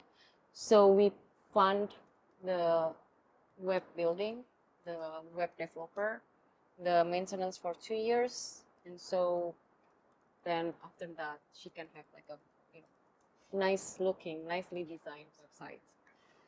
So after this, we brought her to an exhibition in a museum, and also referred her to another project. And then after that, we brought her to another research project abroad. And then after this, we Indeks had an opportunity to present our practice in another country last year. And so that institutions who saw our presentation invited her to participate in another exhibition. So the institution, they reached out to her, hey, we saw Indeks presentation and then we would like to invite you, and then we have also a good relationship with that institution. So yes, so now that she is complete, and we believe in this kind of circuit, like small, medium, large, and then a few. We don't want to keep artists because they're also artists. So the second case, another artist, we started working with him in a project with a cultural center in Bandung. He was already selected at the time for another project with that cultural center. We came in as a partner for an exhibition project in 2021. And so this exploration brought him to an award as a finalist. He didn't want, unfortunately, but he got like a 15, like a finalist of 15 people. So there are like 15. One of 15. Yes. So after this, we thought, okay, you have now experience in residency. Of course, we cannot really took him to like suddenly in somewhere abroad. So we thought, okay, let's just pair him up with another partner that we have in Georgia. So he had a residency. And then after this, we thought of, okay, what you don't have. He doesn't have a solo or duo exhibition. He always participated in a group show that has like many artists. So we cannot really trace like what kind of artistic tendency or like practice that he has. So we're aiming at this now, and then after this, we thought of the final stage of this incubation is to bring him for a regional project in Southeast Asia. That's the final one for this guy. So every artist, they have a different approach, depending on the medium, depending on the current cultural policies in different countries. But yeah, pretty much is how we do the incubation. で、ちょっとそのインキュベーションという、アプローチの事例を2つご紹介できればと思いますが、まず最初の上の方、完結した形になっているこの事例として、この MR さんですね。MR さん、まず一番最初にこのバンドンでのローカルなアートプロジェクトとして、街を探索するようなプロジェクトを実施しました。この背景としては、私自身がその時、公的スペース、公共空間への介入というようなことに関心を持っていて、彼女のプロジェクトと共鳴するところもあったので、このアーティストを選び、長期支援をしていくことにしました。その最初のローカルのプロジェクトの次の段階として、オプスという、その、ポートフォリオやウェブサイトの制作支援のスキームを自分たちはやっているんですが、その多くのアーティストはそのどこかで紹介できるまとまったポートフォリオやウェブサイトを持っていないので、その立ち上げの支援、開発の支援と3年間のメンテナンスの支援というのをここで与えました。そしてその次の段階として、その別の場所でのその美術館での展示やその他のプロジェクトに参照されるなどといった機会を経て、海外で自分たちこのインデックスの活動を紹介する海外の機関に紹介する機会を得たのですが、その時にこの彼女の実践例をその場で紹介したところ、その2023年にはそこの海外の機関から展覧会に招待されるというようなステップアップをしていくことができました。なのでこれが一つの例として、最初の一つのプロジェクト、ローカルのプロジェクトで終わらせるだけでなく、発展させていくというような形の、望ましい完結した事例だというふうに考えています。自分たちのプレゼンテーションをきっかけに、最終的には海外の展覧会に送り出すことができました。そして2つ目の事例として、下のこの SH さんのプロジェクトとしては、彼はすでに他の文化機関の活動に2021年に参加をしていたんですが、その時にアートアワードの最後の15人の1人、ファイナリストの1人に選ばれていたんですが、その時賞を受賞することはなかったんですが、せっかくなので、その彼を支援していくことにして、まずはその国内のジョグジャカルタのレジデンスに彼を送り出すというところから始めました。それはこの2022年ですね。そしてその後、どのようなステップアップを彼と続けていくのかというところで、今まで個展をしたグループ展に作品を出すだけで個展をしたことがないアーティストだったので、次その彼がどのような一貫性を持って活動をしてきたのかというようなことが見られるような機会として個展の機会、個展もしくはデュオ賞、両展の機会、二人展の機会というものを提供しようというふうに考えています。そして最後のステップとして、地域レベル、東南アジアレベルでどこか海外の、国外の展覧会に、送り出したいというような、ビジョンも今のところは持っています。このように様々なアーティストがいてそれぞれ別々のアプローチを展開しているんですけれども、それはそれぞれの作家のメディアの違いだったり、その時々の文化政策の状況などに応じてこうした戦略を作っています。いや、素晴らしいですね。なんか最初、アートイニシアチブっていうのを、インデックスでやられているっていうのを聞いて、正直想像できなかったんですね。アートイニシアチブってなんだっていうのを正直思っていて、日本では、8とかがアートイニシアチブ東京が、やっていると。ただ、それと、これを聞いて思いついたのは、例えば京都にハップスとかがあって、あれは物件マッチングからスタートした事業なんですけど、プレゼンテーションをする機会とか、確定申告とか、英語のレッスンもやっていたかな、昔。そういう事業単位ではやっていたが、おそらくこういう形で、3年あるいは3年以上にわたって、共にアーティストと並走する、しかもギャラリーでもない、で、公的機関でもない、こういうのは、なんか、結構聞いていて凄まじいですけどね。必要というのはよく分かっているが、実際になんかできないなっていうのを思いました。Sumi-san, when he heard about the art initiative, he couldn't really imagine like, what's it like. So in Japan, there is art initiative Tokyo, and in Kyoto there is hubs. But hubs is supporting like finding their own space, like physical space, or like helping the financial report, or sometimes English lesson, something like that.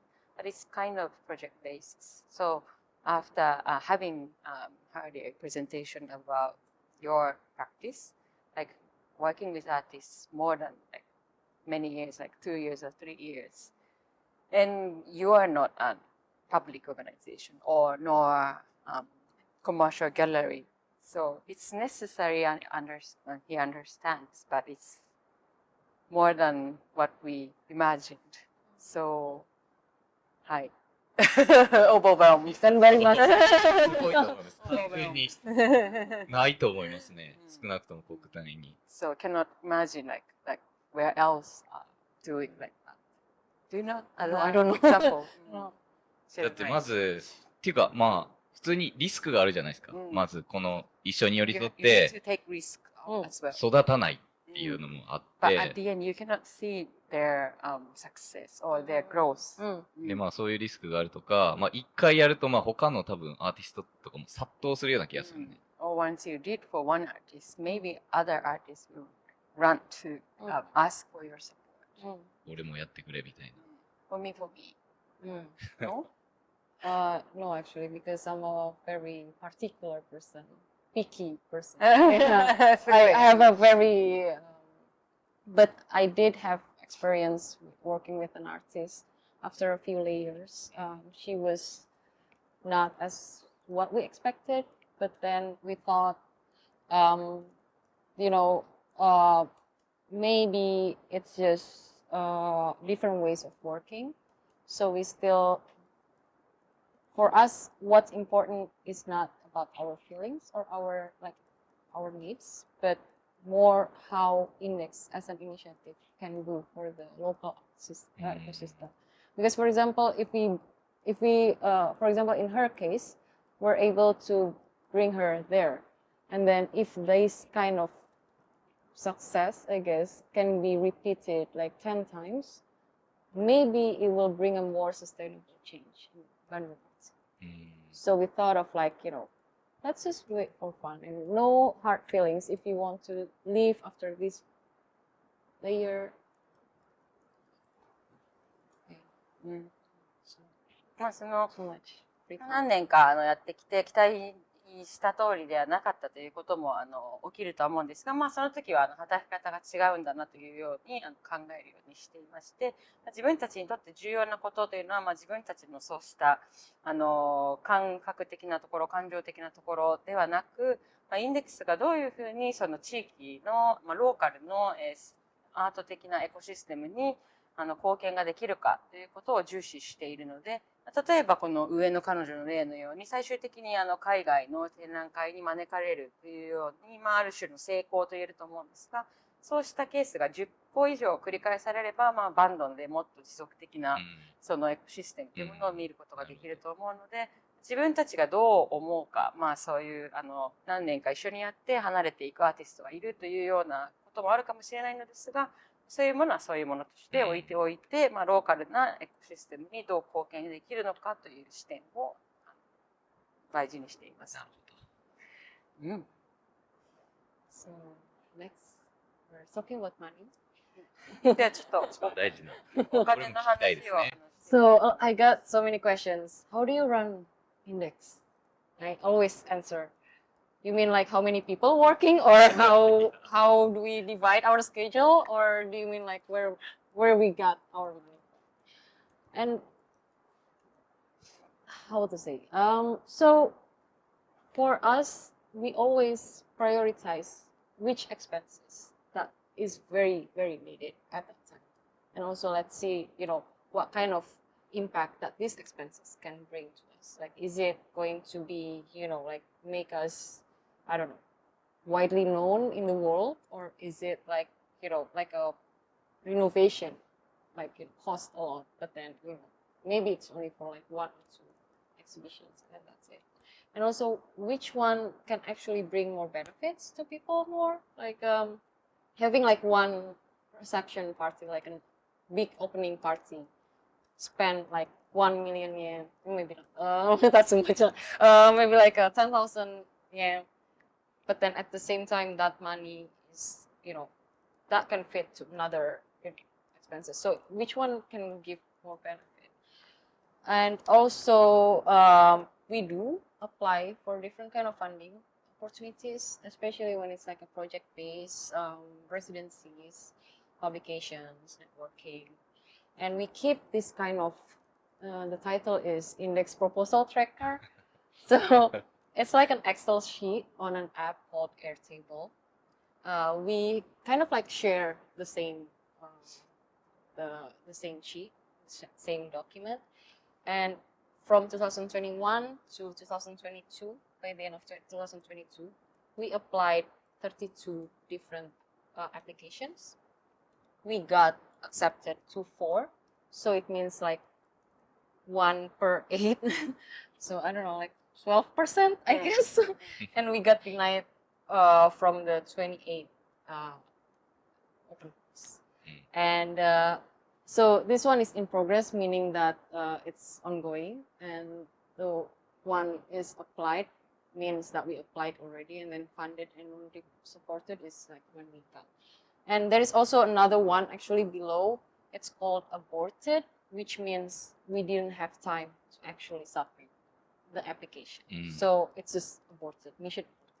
And it was 67. So actually, when we calculate, apparently we abort too many open books, which means, writing down a proposal is already a labor. We don't even have time for writing down 67 applications.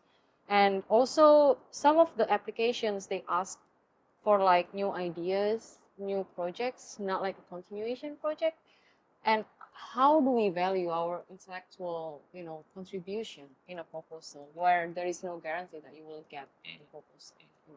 And also, that leads to another question. Who owns the idea? Once you submitted the idea, you don't sign any kind of, like, release form, for example, that, stated that the organizer will only use this application for, for this call. There's, I don't know, maybe there are some out there, but as far as I know, I've never seen any kind of that agreement. So, also for artists, curators, we rely on our kind of, sharpness. Like, we always try to like, oh, this must be like a very good idea. But then once we submit, it's out there somewhere. People may read it. Is that original? Or like, how do you prove your originality? Right. So for us, that's like, it's too much. So we started having another way. Although we still got like some support from foreign funding, that is like British Council, Japan Foundation, Goethe Institute, and also indirect support from Indonesian government for cultural activities, which means Indeks is actually not eligible for applying for any kind of governmental support because we're not an NPO, even though this is our 4th year. But we can ask the artists to apply for the grants, so it indirectly supports it. So the artists, they can go somewhere using this grant, and then we can kind of like, set up this scenario of why this artist has to go abroad, for example. It was pretty successful so far. And we're very lucky that Indonesian government, they do have pretty good support for Indonesian artists. So yeah, that's how, no, that's not. That's like the introduction to how we found our space. So for the artist application part, you actually help them writing the proposal. では、多くの人に聞かれることなんですけれども、どうやってインデックスをやっていっているのかということをよく聞かれるので、そのことについて少しお話ししたいと思うんですが、まず何人でやってるかとかそういうことではなく、お金のことを皆さん聞きたいと思っているんだと思うんですが、自分たちとしてはいつもその支出について慎重に考えるようにしています。どのような費用を優先させるべきなのか、どういった費用がよりインパクトを生むのか、どういうものがより多くの人に利益があるのか、有益であるのかということを考えるようにしています。というのも、例えばオープニングパーティーにはたくさん人を呼ぶけれども、そのお金は果たして他のものに変えられないのか、より良いものに変えられないのかといったようなことを考えるようにしています。また、助成金への申請、プロジェクトベースの助成金への申請や、レジデンスですとか、そうしたあとネットワーキングや移動に対してのトラベルグラントなどにも申請するようにしています。で、例えば2021年と2022年には自分たちは32の申請書を出して4つ採用されたという結果なんですが、これを考えると12% の採用率というようになると思うんですが、それ以上に申請に至らなかった案件というのが67個あって、なので、この数を考えると申請書を書くこと自体が大きな労働であるというふうに思っています。また、ある時思ったのは、そのようなアイディアっていう、ある公募では新しいアイデアやプロジェクトを求められるんですが、そうしたものを出すときにどのような主催者も、この書いた申請書は主催者、女性団体が読むだけで他に出すことをしませんよというような約束をしている団体がほぼないというように感じて、そうした自分たちのアイディア、アーティストやキュレーターとしてその、武器としている部分、その自分の、考えといったものを簡単に出していくことについてもう少し考えなければならない、オリジナリティの担保というようなものを考えなければならないというように思うようになりました。今もその海外の文化機関の支援、ブリティッシュカウンシルや国際交流基金の支援などを受けてはいますが、その他に自分たちは NPO ではないのでインドネシア政府のそうした団体への支援というものは受けられないんですが、その代わりにインドネシア政府がアーティストに対して出している助成金のアーティストが出す申請書のを書く支援などをして、そうしたアーティストが実際に支援をもらってレジデンシープロジェクトができるということで、間接的に自分たちもその支援を受けているというような部分もあり、そうした支援もしています。で、この右のこのインデックスプロポーザルトラッカーというこの表は今どのような申請書を出していて、どれが進行中で、どれが申請し終わって、どれがお金をもらい終わってっていうようなものをチームの中でシェアしてやるようにしているものです。これがまず最初の自分たちがどのように資金を得ているかということのご紹介です。これもこれですごいんですけどね。こういう、システマチックなエクセルを用いて、プロポーザルを管理していくっていうのも素晴らしいんですけど、まだ次があるってことですよね。This is already wonderful to have this system, but then you have another way to get funding, right? Yes. So my personal goal is to become a rich auntie and just give money to my artist friends. And we and me personally enjoy worry-free, less money streams, of course. Where do we get the passive income? We don't have a house to rent, and it's hard. Our parents are not rich, and we started to think, what do assets mean? Like, for example, several of our friends, they started an art space, and then they started to have the cafe. Like, is that an asset? Is that expensive coffee machine an asset, or is it a liability? Because I don't know how to call it. I think it's like an object. They have like depreciation price, like the price goes down. Like, for example, I bought like that kind of system. So what is asset? So that's like what we started to kind of evaluate. And then in 2019, actually before Indeks started, Indeks was initiated, so I started using this kind of government bonds. Basically, bonds is like I have money, I'm investing to the government, and government is giving me return every month or every 6 months, depending on the type of the investment. And so it goes for 3 to 5 years, and I always get that kind of money every month or every 6 months. And by the end, the money, the principal money, it came back. So I can sell between that 3 to 5 years, or between the period where I keep the money with the government. Sometimes the price goes up, like it's much, more than when I put it, and also sometimes it's lower than the market price. So it very depends. But I'm personally more on the holding kind of person. Like I'm too lazy to kind of like sell them. So after 2019, I gradually shifted my assets and some other friends' assets to bonds, and we diversify other assets as well. We use gold, but it's not really good. It's just like a security kind of easy to keep. Not very easy, but like yeah, another type. So this is how we fund our space. Like.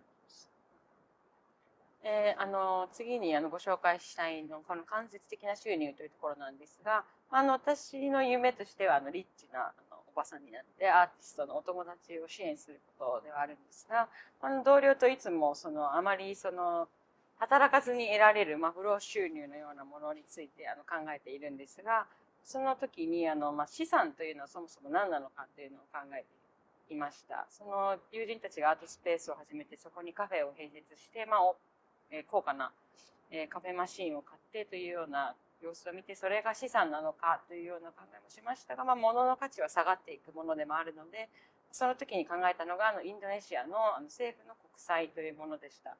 その国債というのの仕組みは、政府に投資をしてリターンがあるというような形で、3から5年ごとぐらいに保有をして、毎月もしくは6ヶ月ごとぐらいに収入があるというようなものなんですが、最終的に元金は返還されるので、そのような意味で、長期的な視点で投資をするというものです。で、私の場合はその3から5年の長さで国債を購入していまして、自分としてはそのマーケットをチェックして売り買いするようなタイプではないので、それをキープしているというような形です。その他にも金に変えたりというようなこともしていたんですが、何年か前にこうした形で国債を購入するというような戦略に変えました。なるほど。So because of this talk, I started to look up, how does Japanese government bond works? And I'm surprised. So basically bonds, there's a term called coupon. It's how many percent that the government will give you for your investment. Right. That's pretty much. So it's zero. Sorry, 0.0. 笑いが爆笑ってことですよね。数字を見て。Yeah, so it's not even 1%. There is 1%, but 20-year yield. Yield is like the return. So the price, like for example, if you invest 1,000 yen, it will only add like 550 yen. So it's pretty bad. Sorry. このトークがあるので、日本政府国債についてもちょっと調べてみたんですが、とても驚いたんですが、ゼロ、利回りを見ると、ゼロというような形でちょっとショックを受けたんですが、1にもなってない。So in comparison, what we have 8%. So that's how I got the money to Swiss. Yeah. 比較するとインドネシア国債の利回りが 8% なので、こういうふうにして自分のスペースを回す資金を得ているというところです。Yeah. So for example, if you buy, maybe you buy at this price per like if you pay like 1,000 yen, and then you have to pay 1,000 yen and to get 1,002 yen and 3. But then if you sell it, it goes down. Of course, it's normal. It's kind of like investment. But then at the same time, you get this much percent this one is 6 months. So every 6 months, you get this many percent. And the tax in Indonesia for this kind of investment is only 10% in comparison to term deposit, which is like you just keep the money. It's 20% tax. So, do the math, it's like a good deal. And we have, this one is the 6 months, 6 months saving. And there is one, falas is, what can I say? Foreign exchange, like the foreign, like in USD, for example. So if you put the bond in USD or other currency, it's you're using the falas, this one. It's a bit lower, actually. But there's also this. This one is it's slightly lower percent for the coupon, but this one is monthly. So every month we get like 6.05% minus 10% tax in your. You don't have to. そのインドネシア国債の利回りというのが基本的には 8% ぐらいありまして、これが具体例なんですけれども、で例えばこれで一番最初のところは6ヶ月、置いておいた場合の利回りなんですが、その、国債での利子での収入の税金が10% なのに対して、インドネシアの定期預金の利子から得る収入の税金が 20% なので、その国債を買って、その利回りをもらう場合の、所得税の方が低いということで、こういう形で6ヶ月間のレートを選んで、利回りを選んでインドネシア政府国債を保持している。もう言葉が出ないです。No words from 堤さん。だって普通に国債買って、その利回りで、バンドのアーティストと、並走するようなプロジェクトをやっていると。アートイニシアチブとして。そんなとこでも世界にもないんじゃないですか。普通に。Seems like no other example in the world. Like getting the そう、普通は流れ的には国行政から降りて、せめてその NPO とかで、そういうアートイニシアチブはあるかもしれないが、ただ自ら国に投資して、from like public support and run the art initiative, it happened, but like you invest to the government. で、その利回りで the interest. インデックスをやりつつ、で、その利回りで何人の、スタッフが働いてますか？ How many staffs in Indeks? We have 6. 2 kind of full-time, 2 part-time, 2 only came when they want to, kind of like, yeah. But we always get paid, not big, especially for the part-timers because they're like, they're, they need more money than us. But for example, me and one other colleague, we usually get the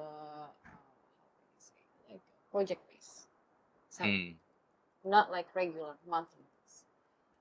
The part timers they get monthly. The other 2 they get project base. So, like for example, now I'm not receiving any income from Indeks because I'm not having any projects. Yeah, but at the same time, the part timers, whether they're working or not, they get. 6人メンバーがいまして、2人フルタイム、2人パートタイム、2人は来たい時に来るというメンバーで、プロジェクト、自分たち、私ともう一人の同僚はプロジェクトベースで収入をもらっています。なので今は月収もらっているわけでは、月額の収入をインデックスからもらっているわけではありません。ただパートタイムのスタッフ2名については毎月のお給料があって、お支払いをしている。でも来たい時に来る2人についてもプロジェクトベースで支払いがあるというような形です。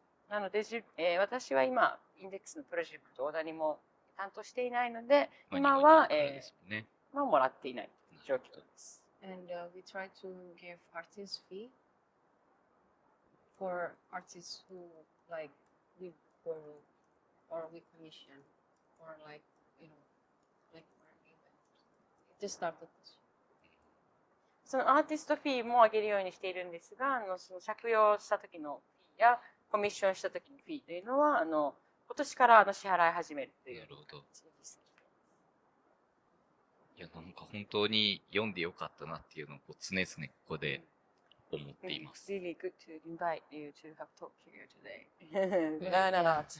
I'm not a licensed financial advisor. 資格があるファイナンシャルアドバイザーではないので。I can call my financial advisor if you want. Yeah. So about the bonds, so this is 笑っちゃう。また、そうですね。it's not going to そんな eat そこにあ anywhere. るとは思わないですよね、そんな笑いのツボが。この青い方がインドネシア政府国債で、緑の方が日本政府国債。Yeah. So basically, sorry. I feel bad. 大丈夫です。慣れてるのでもう。We get used to already. Okay, so but this is just like some comparison between Indonesia and Japan. まあちょっと、はい、インドネシアと日本の比較です。So my last slide, basically what Indeks do is just always about scaling up, scaling down, about certain types of activities that we do. And also, even though I explain a lot about the planning, it's always important to have a certain kind of flexibility and also agility because, working in the arts and this kind of situation where suddenly, like 3 years ago, suddenly there's a pandemic and 2 years we can. So for us, it's very important to remember this. And the plan is just like a guidelines, not like a, we must, not like that. Because otherwise we're just going to stress out. We're already, we're stressed out already with the current situation. And so, and these are 2 links I can show you a bit later after after this, if we still have time. This one is a project together with the British Council. I'll show you. It's a, how can I say? It's a worksheet, digital worksheet of how to navigate your art initiatives or cultural hubs. And this one is just like another samples of the graphs, schemes of plan. So では最後にちょっとまとめとしてお伝えしたいんですけれども、その私たちのそのインデックスの活動というのは常にどう拡大するかどう縮小するかということなんですが、常に計画する上で柔軟性というものとアジリティ、機敏性というものを忘れないようにしています。というのもその今の状況で私たちが学んだように突然パンデミックがやってきたり何年か後には何が起きているかわからないというような状況なので、計画はしますが、あくまでもその計画はガイドラインのようなもので絶対に成し遂げなければならないものというふうには考えておらず、そういうふうに考えるとやはりストレスになってしまうので、現在の状況でも分かるように何が起きるかわからないというようなもとでの計画イコールガイドラインというように考えています。この2つのリンクは時間があればもうちょっとご紹介できればと思いますが、1つ目の方はブリティッシュカウンシルと一緒にやったプロジェクトでデジタルワークシートのようなもの、どうやってアートイニシアティブを実践していくかというようなものを皆さんに共有しているようなサイトです。ありがとうございます。ありがとうございました。ありがとうございました。いや、多分、とてつもなく参考になる、トークだったので、我々としても非常に嬉しいです。本当に、アートに関わる人たち全員に、行政とかも含め、NPO とか、そういうオーガナイゼ、組織の方々に、あくまで例として、絶対これは実践できないので、ディアンも言ってましたが、っていうのはやっぱレートが低すぎるから無理なんですね。やっぱり日本では。見てほしいなと思いました。で、ちょっと時間来ちゃったんですけど、質問を受け付けたいなと思います。ここにいる方々、か、一応 YouTube で書き込めるんでしたっけ？ See questions from all the viewers through できるはず。 Sorry, yeah, too much information. Yeah, it's too heavy. なのでまあ、もし書いてもらったとしても、どうやって見たらいいんだ？そっちで、見れる。来てます？はいはい。じゃあそれちょっとじゃあ、見て聞きましょうか。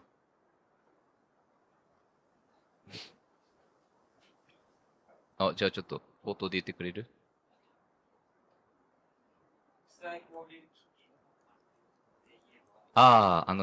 序盤の2017年あたりに。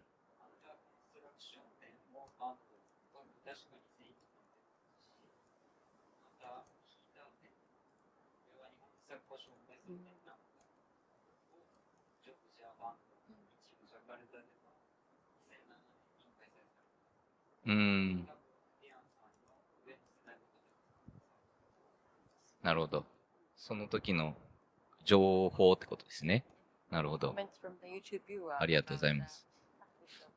The project of the foundation was under construction. Happened in 2001 or traveling in some countries in Southeast Asia, including Indonesia. And also 2007, it was Kita exhibition, so introducing Japanese artists to Indonesians. So there was Chimbong also. Yeah. Yeah. なるほど。So there was some those like momentum in several. Yes. Yes. Thank you. Okay. コメントありがとうございます。はい。何を質問あれば、大丈夫ですか？じゃあ、はい。First of all, I just want to say that was a really amazing presentation, super inspiring. And I just have a question about the incubation project that you said. Like, in detail, like, how do you start that project with an artist? Do you do you have like 20 artists come and then you pick one person and then you create this whole like plan for them? Like, how exactly does it work? Like from stage 1 to the next stage? Like, is there a timetable? Yeah. So, 今日はプレゼンを聞かせていただいてありがとうございます。インキュベーションアプローチのところちょっとご質問したいんですが、どういうふうに始めておられるんでしょうか。どうやってアーティストを選ばれているんでしょうか。例えば20人ぐらいアーティストがいて選んでというような形なのか、そしてどういうふうなタイムテーブルで最初から最後までのサポートというような形で実施しておられるんでしょうか。お聞かせいただければと思います。So, not out of the we usually start by having a certain project with them first. For example, this is another artist. We work for this project once, and then we thought, okay, we can bring this artist to another level. And then we asked them, okay, so we have this plan. Would you be interested enough to join? And then after this one just happened last month. And then we have another plan to include him in another, like a bigger scale. So it's always started with a project together first. And how did we work with this? For example, this one, Adopa project is an experiment on residency registration method. So instead of having a list of residency opportunities like like on the move or trans artists, they usually have the listings of the residency place. So we have a list of artist projects that we try to ask our partners to adopt this project as their residency. So this artist MB, he participated in this one, and we thought, okay, his practice is gonna fit for this exhibition. And for example, there's also another one. She is actually a lecturer, also artist. And she participated in one of our projects called Gallery Kotter, which the selection of the artists we carefully choose because Gallery Counter is. Wait, I'm trying to find some images. So it's actually public. So this is our alley. This is the hotel where there's the case. Okay. So we put like a small containers in front of our space, and we tried different mediums that is exhibited in that container. So we tried. This is our first edition. We started with a normal painting, which everyone can relate, and that artist, the second sample that I showed you, she has a different approach, different artistic approach than this artist. So that's how we kind of like know her. But for example, if there is someone like out of nowhere came to our office, hey, can I get into your incubation program? Then we definitely would say no. Like, sorry, but yeah. So I don't know if that answers to your question.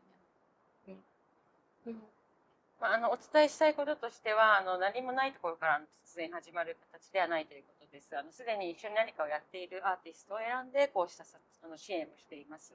例えば、別の事例、Can you show the same slides? Oh,いやいやいや。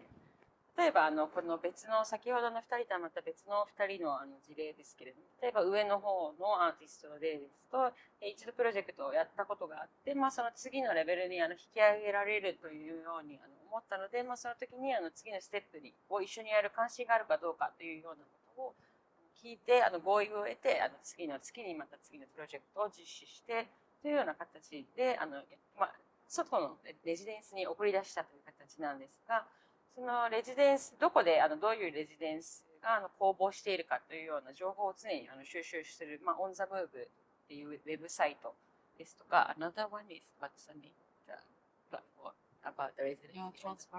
トランスアーティストっていうサイトなどを常にチェックして、そうしたところにアーティストを送り込むというような形で1つ目の事例は実施しました。また2つ目の事例はスペースのある通りでガレリコンタルというプロジェクトを実施したときに、その時に一緒にやったアーティストが彼女だったんですが、その時に自分たちのスペースの前にあるこの小さなケースの中で展示をしてもらったアーティストだったんですが、自分たちのスペースの前ケースで一番最初にやったアーティストはまた違う試みをしたアーティストだったんですが、彼女とまたもう少し発展させていきたいというような形でやったりという形で、そのいきなり現れたアーティストがインキュベーションプログラムで支援してほしいというふうに現れてもそういった方々にはノーというと思います。なのでそうした形で常に何らかの形で一緒にやった人と一緒にやっている。よくわかりました。Actually, the project was funded by Asia Center Japan. Thank you so much. これも国際交流基金をもらっていました。じゃあコメントって来てますか？ウェブで。わかりました。じゃあとりあえず時間になったのでこれぐらいで終わろうと思います。今日は本当に素晴らしいトークありがとうございました。